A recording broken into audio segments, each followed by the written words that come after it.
শুধু যে সেই প্রোমো কোড দিয়ে 1xBet অ্যাকাউন্ট খুলে লাভ হবে তা নয়, প্রতিদিন ফ্রি বাজি ধরতে দরকার অফিসিয়াল প্রোমো কোড। আমাদের স্ক্রিনে দেওয়া প্রোমো কোড দিয়ে অ্যাকাউন্ট খুললে পাবেন প্রতিদিন ফ্রি বাজি ধরার সুযোগ। তো চলুন দেখিয়ে দিচ্ছি কিভাবে একটি সম্পূর্ণ ভেরিফাইড 1xBet অ্যাকাউন্ট খুলবেন। 1xBet অ্যাপ একটি অনলাইন বেটিং অ্যাপ, যার মাধ্যমে আপনি বিভিন্ন ধরনের স্পোর্টসে বেটিং করতে পারবেন। আরও আছে গেমস খেলে টাকা আয় করার সুযোগ। যাদের ফোনে 1xBet অ্যাপটি নেই তারা যে কোনো ব্রাউজারে গিয়ে অ্যাপটি ডাউনলোড করে নেবেন। এখানে স্ক্রিনে দেখতে পাচ্ছেন লগ ইন এবং রেজিস্ট্রেশন নামে দুটি অপশন আছে।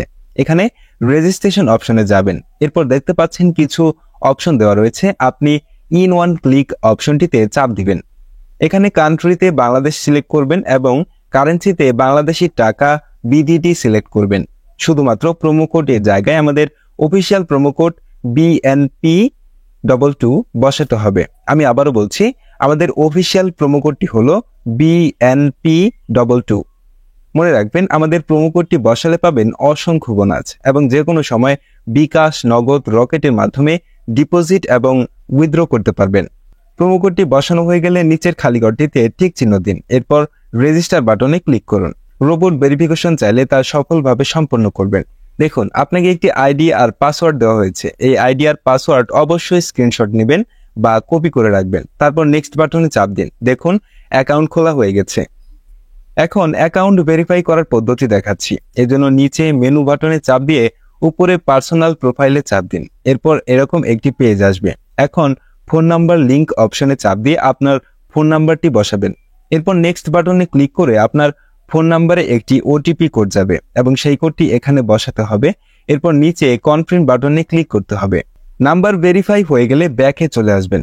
এখন এন্টার ডিটেইলস অপশনে চাপ দিবেন। এখানে সমস্ত তথ্য জাতীয় পরিচয়পত্রের সাথে মিল রেখে পূরণ করতে হবে।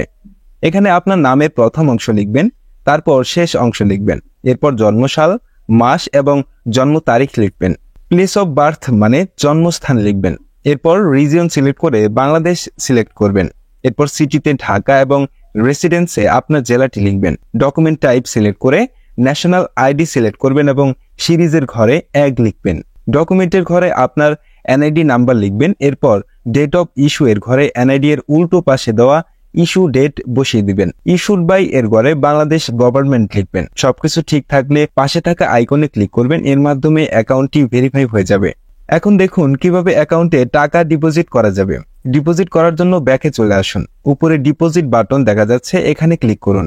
আপনারা দেখতে পাবেন এখানে টাকা ডিপোজিট করার অনেকগুলো অপশন রয়েছে। তো আমি আপনাদেরকে দেখিয়ে দিচ্ছি কিভাবে এই পেমেন্ট মেথডের মাধ্যমে ডিপোজিট করবেন। আমি একটি অপশনের উপর ক্লিক করলাম। এখন এরকম একটি পেজ দেখতে পাবেন। এখানে আপনার ইচ্ছে মতো টাকা ডিপোজিট করতে পারবেন। এখন কোন নম্বরে টাকা পাঠাবেন সেটা ভাবছেন? উপরে দেওয়া আছে নগদ ওয়ালেট নম্বর। এখান থেকে নম্বরটি কপি করে নেবেন। আগেই জানিয়ে রাখছি, এই নম্বরটি প্রতিবার পরিবর্তন হয়, তাই টাকা ডিপোজিট করার আগে নাম্বারটি কপি করে নেবেন। নম্বর কপি করা হলে নগদ অ্যাপে চলে যাবেন এবং ক্যাশ আউটের মাধ্যমে কপি করা নম্বরে টাকা পাঠাবেন। টাকা পাঠানো হলে এরকম একটি পেজ চলে আসবে। এখান থেকে ট্রানজ্যাকশন আইডিটি কপি করে অ্যাপে ফিরে আসবেন এবং যে নম্বর থেকে টাকা পাঠিয়েছেন তা লিখবেন। পরবর্তী অপশনে আগেই কপি করা ট্রানজ্যাকশন আইডিটি লিখবেন। এরপর কনফার্ম বাটনে ক্লিক করবেন এবং এর মাধ্যমে আপনার অ্যাকাউন্টে ডিপোজিট সম্পন্ন হবে। কিছুক্ষণ অপেক্ষা করলে আপনার অ্যাকাউন্টে টাকা জমা হবে। তো বন্ধুরা, আজকের ভিডিওটি এখানেই শেষ করছি। ধন্যবাদ সবাইকে।